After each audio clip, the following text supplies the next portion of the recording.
Hi, I'm recording on my phone because I took one clip on my camera and it died. So we'll see how this turns out because I looked at the clip on my laptop anyways and it looked like dog shit, to be honest.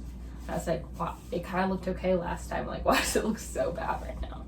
And so we're gonna do this. We're gonna see how it works. We're gonna hope that the audio ends up being fine. That's kind of like my worry right now. Also that it's fine. Also that my other fear is that I'm gonna run out of storage on my phone, which would just be like embarrassing. So here's to hoping that doesn't happen. We're gonna try to be quick, snappy about it. All right, so this is gonna be a little what I read in May video. I didn't read that much, to be honest, but it's just like a little check-in. I was gonna do some other video and then it was gonna be like a vloggy type of thing, like a reading vlog, and that was just taking too long and I didn't record, and then my cat's here. This is Frank. Say hi, Frank. I read 4 books in May, 3 of them physical, 1 of them was an audiobook. The first book I read was All the Lovers in the Night by Miyoko. I should look up people's names before I start, but that would be too easy, you know? All the Lovers in the Night by Miko Kawakami. Translated by Sam Bett and David Boyd. In all honesty, I did start this book in March and I just was really struggling to get through it. Like every time I picked it up, I think I just kept falling asleep or something. I really just wasn't making progress in this, which is I think probably has a bit of an impact in how I ended up feeling about it. I feel like everybody raves about this and everybody loves it, and personally I wasn't the hugest fan. I didn't dislike it per se. It was just it didn't really hit for me as much as it does for everybody else online. This is about a woman who is just going through her life, basically. It's kind of, I guess technically it's like a slice of life.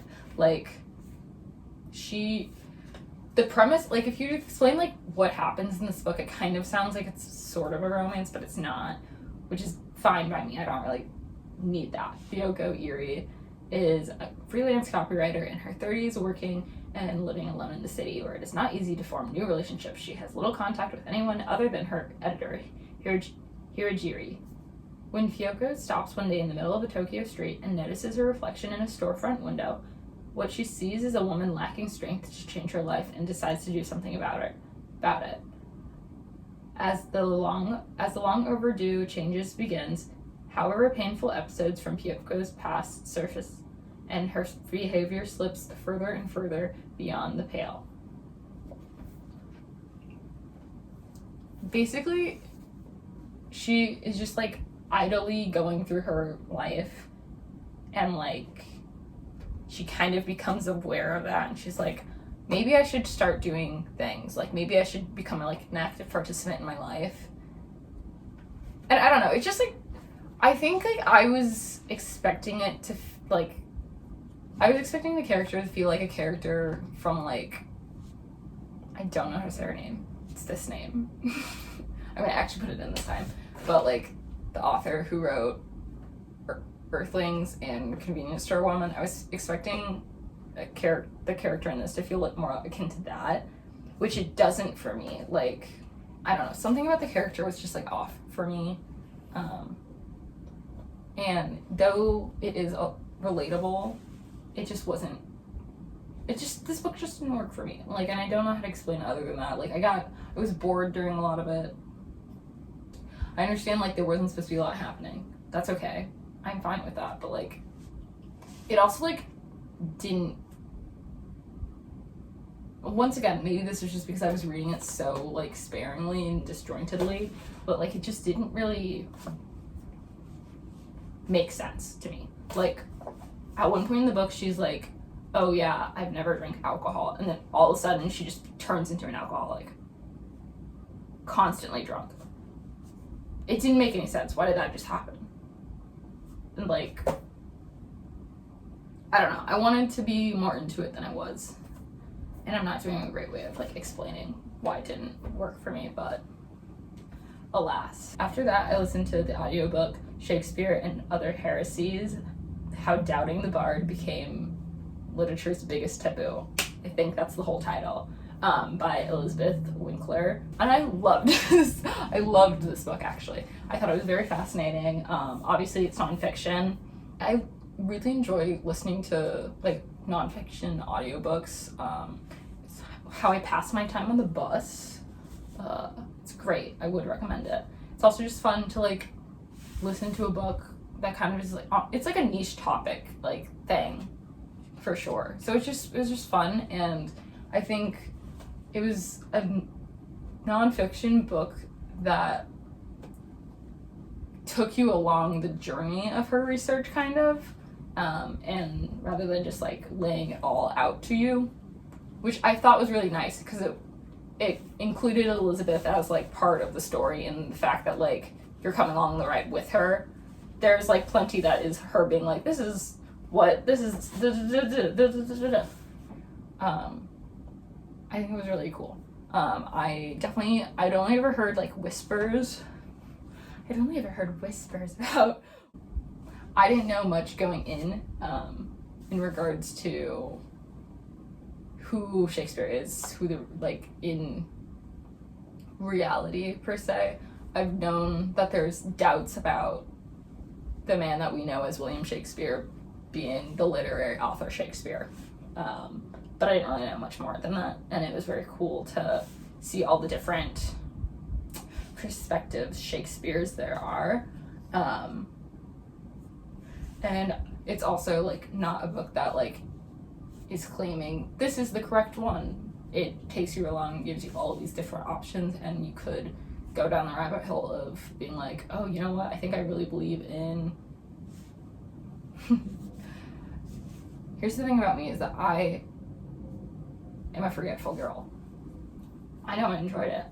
I know that I found a lot of it very interesting. I don't remember any of their names right now.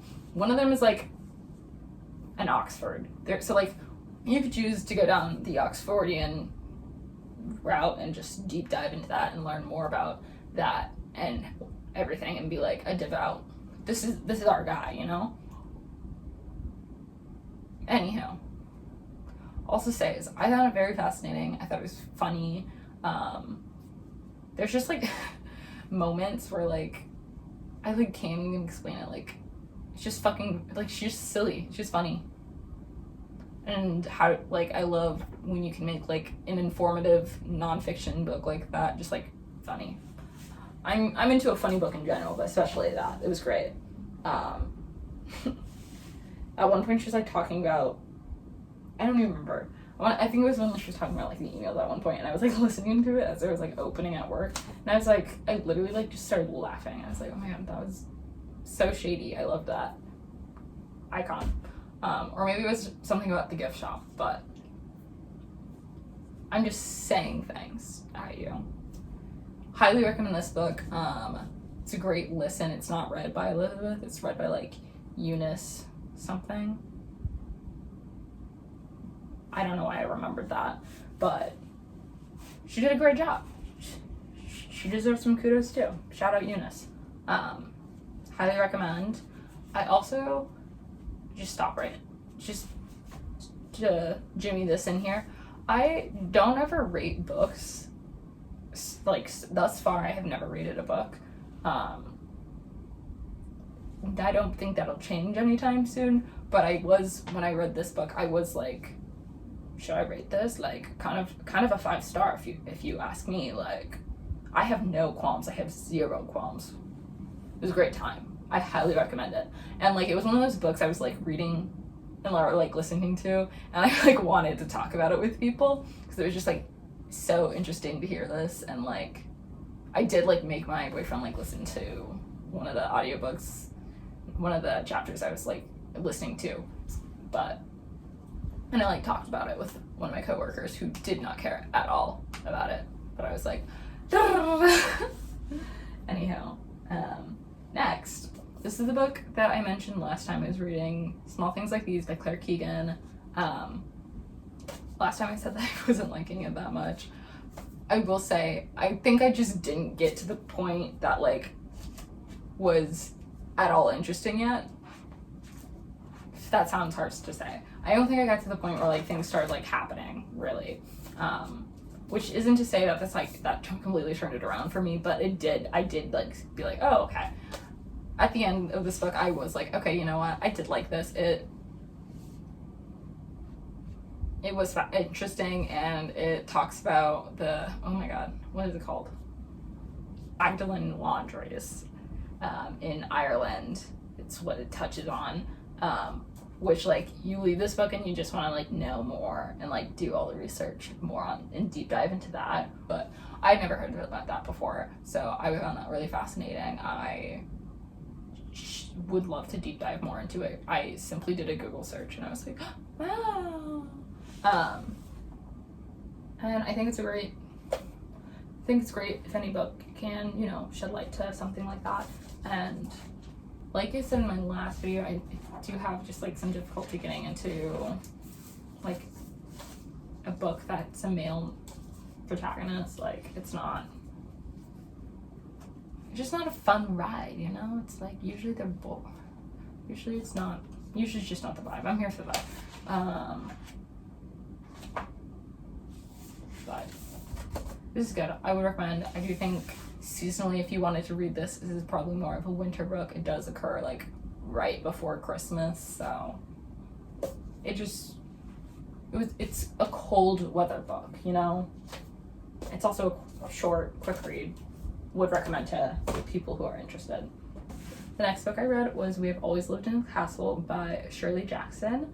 I think this is probably the first classics I've ever read on my own volition, at least. I tried to read that. I feel like me and everybody else, way back when Emma Chamberlain started being like, I'm on my reading grind, and she just, like, suddenly started reading, like, John Steinbeck and what is his name? W. Somerset Maugham, whatever his name is. She started reading The Razor's Edge, and so I remember, like, hearing about it and being like, that sounds interesting, like, I'm gonna read that.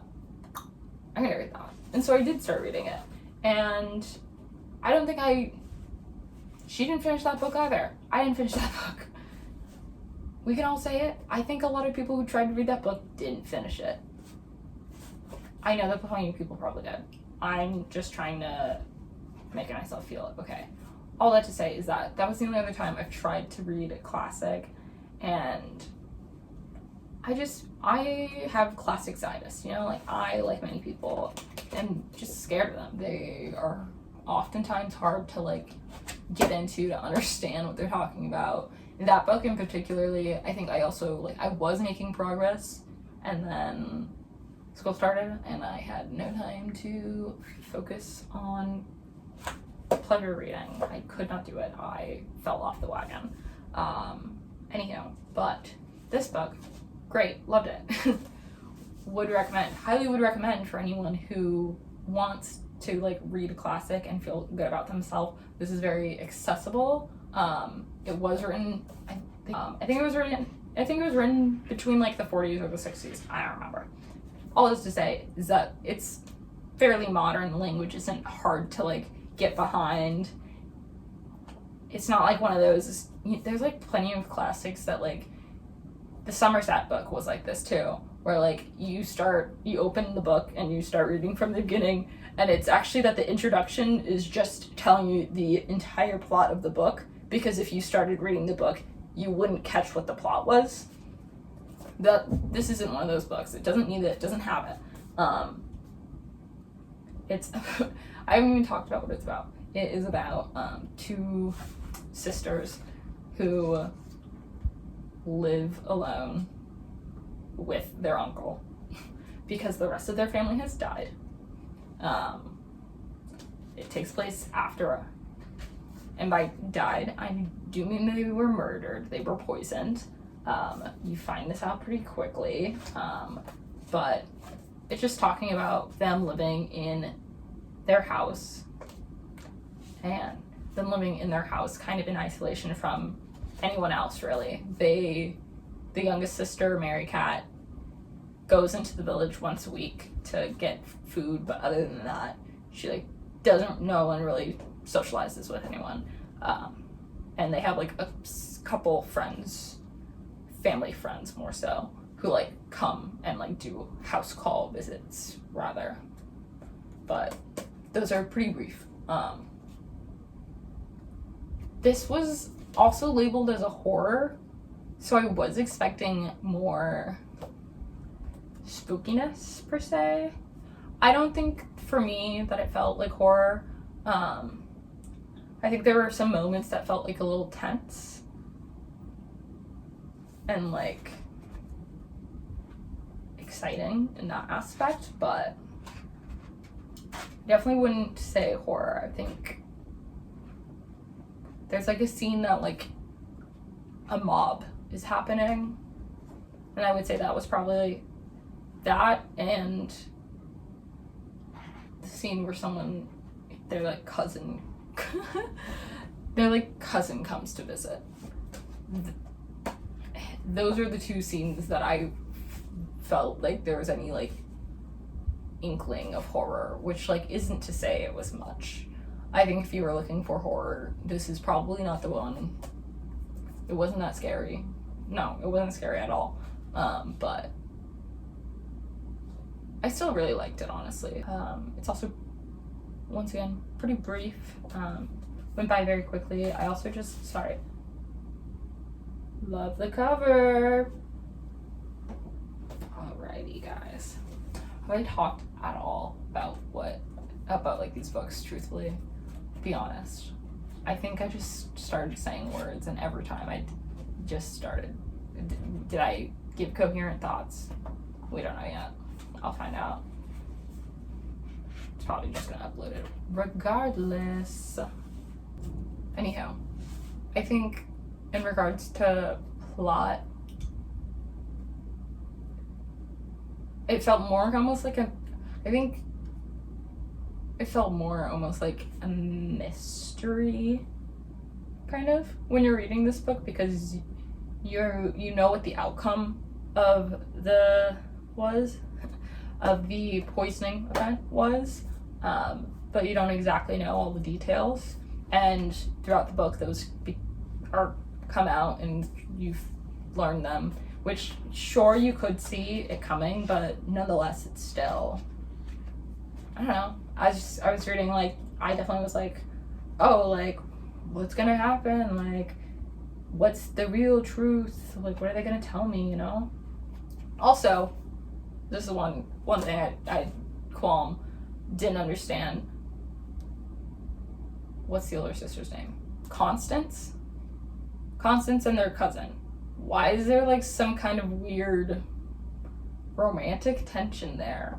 That didn't make sense to me. I didn't understand why that was happening. That they're cousins. But like the way he like kept interacting with her, it sounded like I kept getting the vibe that like there's like tension there. And it doesn't make sense. I'm waving the book around too much, per se. Other qualm I had, and I think if once I started thinking more about it, maybe it makes sense, but while I started reading this book, like, I didn't really I didn't understand how old Mary Catherine was supposed to be. And at one point I was like, oh, she's like a kid, like, this makes sense, right? And I think at one point I went back, or I like Googled it or something. But she's like 18. She acts like a child. To like a level like that didn't really make sense. And like I can understand that, like, you know, trauma, grief, like, might have an impact on that. Or other things, but I did find that confusing for my personal comprehensions, because I was like, oh, she must be like 10 right now in this book. That's why.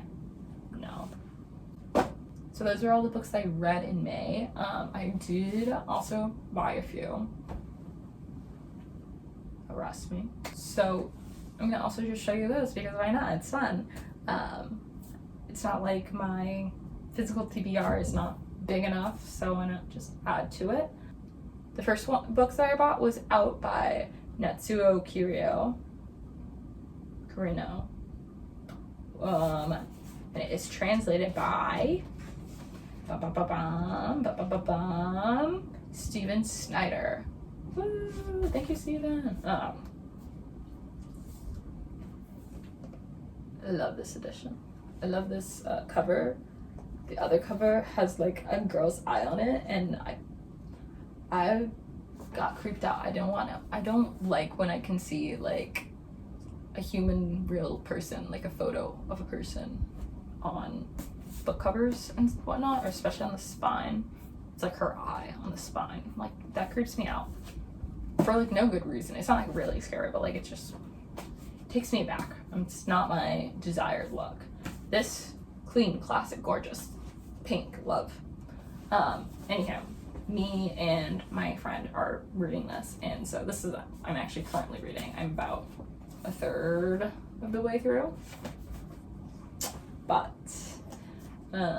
yeah, it's really good so far. I really like it.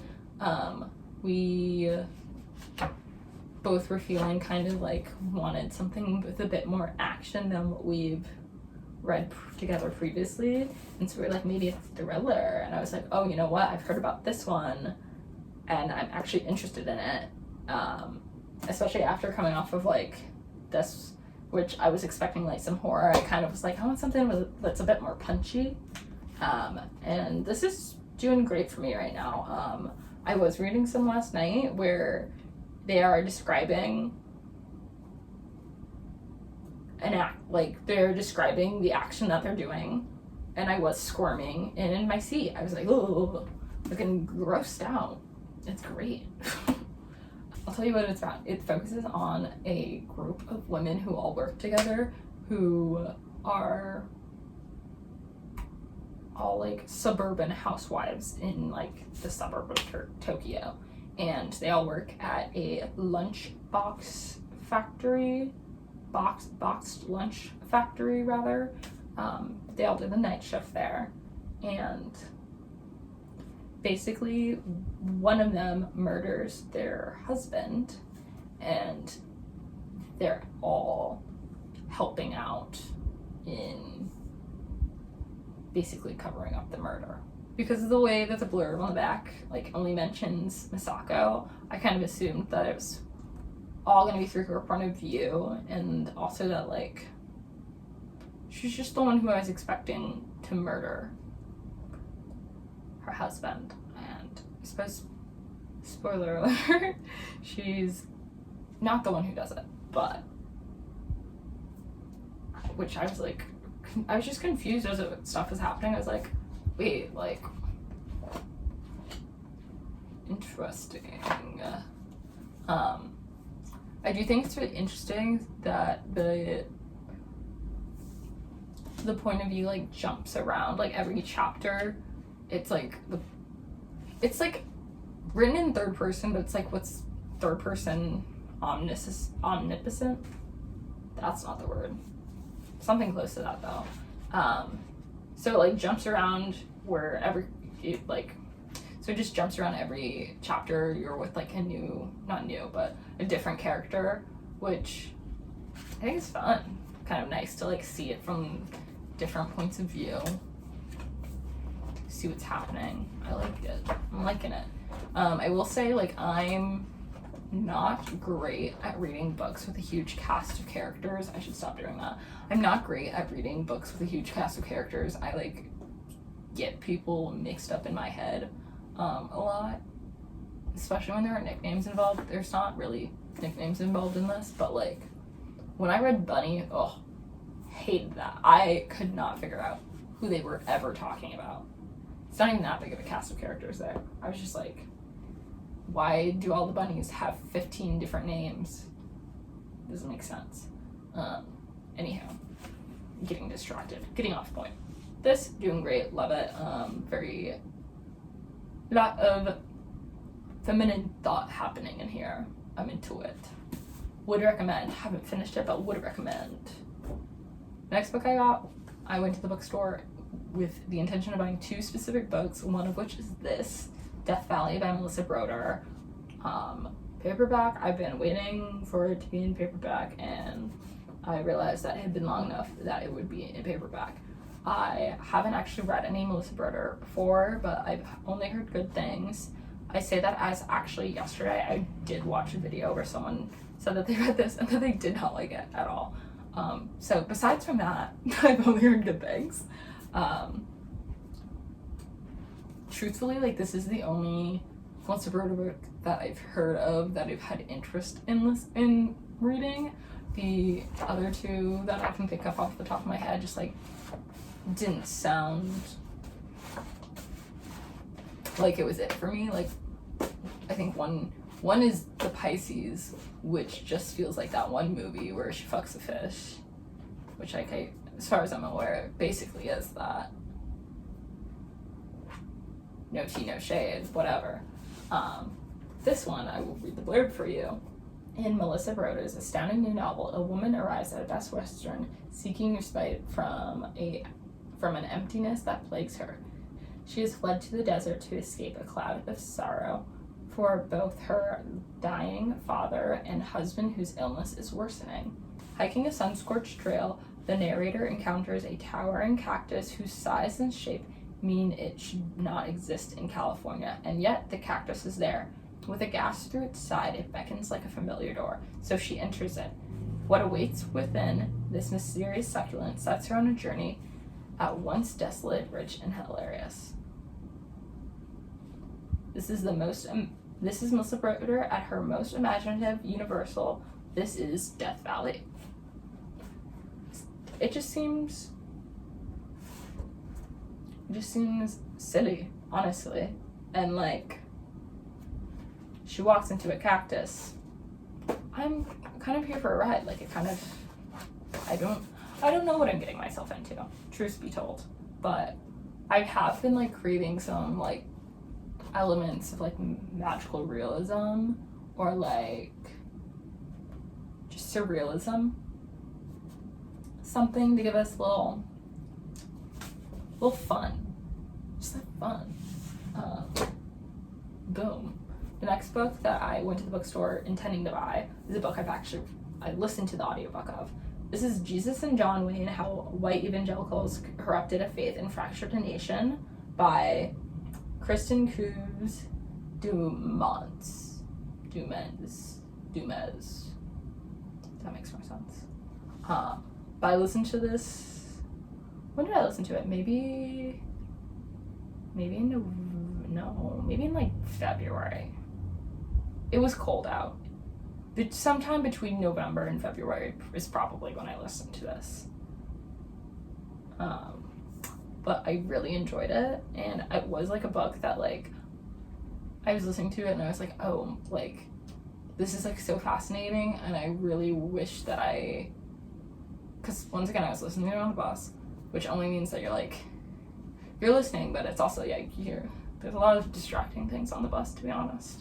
But I really was like, I would love to like take this in more and like actually like have a physical copy that I can like underline and stuff, because it's a lot of interesting things, like I just felt like I was learning a lot, and that there was a lot of things that I would like to retain more than just from my listening. So I wanted to get a physical copy and then do a reread sometime. Highly recommend this book. Very interesting, very fascinating. Learned a lot, but I obviously can't tell you off the top of my head because I'm not forgetful girly. Then the book that I bought that I did not have the intention of buying, and it was right next to Death Valley, and I had also been wanting this book, but was waiting for it to also not be a hard copy. And so I was like, oh, it's right there, like literally, like how could I say no? So I bought it. Truthfully, From what I remember, it's a girl who is like in Nantucket or something like that, or like the Hamptons, or some sort of equivalent of like kind of like a getaway summer town in the Northeast. And her sugar daddy like kind of like are on the outs, and then she has to figure out like how she's gonna like manage to stay and like run amok in the season. Oh, summer's coming to a close. So not during the summer, but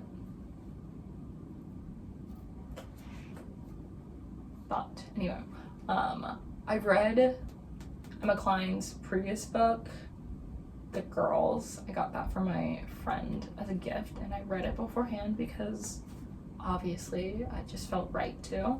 And I found that enjoyable. It was a pretty enjoyable read. It was read a little younger than I was expecting it to, but whatever. We deal and we battle. I will read the blurb for you on this one. Summer is coming to a close on the east end of Long Island, and Alex is no longer welcome. A misstep at a dinner party, and the older man she's been staying with dismisses her with a ride to the train station and a ticket back to the city. With few resources and a waterlogged phone, gifted with the ability to navigate the desires of others, Alex stays on Long Island and drifts like a ghost through the hedged lanes, gated driveways, and sun-blasted dunes of a rarefied world that is at first closed to her. Propelled from desperation and mutable sense of morality, she spends the week leading up to Labor Day moving from one place to the next, a cipher leaving destruction in her wake. Taut perspective. Wow. Yeah, so it kind of just sounds like a girly doing her thing. She's queening out in this book is what I'm hearing. So sounds fun. Also, once again, great cover. Didn't say it for this. Great cover. Nonfiction wise, great cover. Alright. That's all I have. That's what I read in May and what I bought in May. Thank you for watching. TTYL.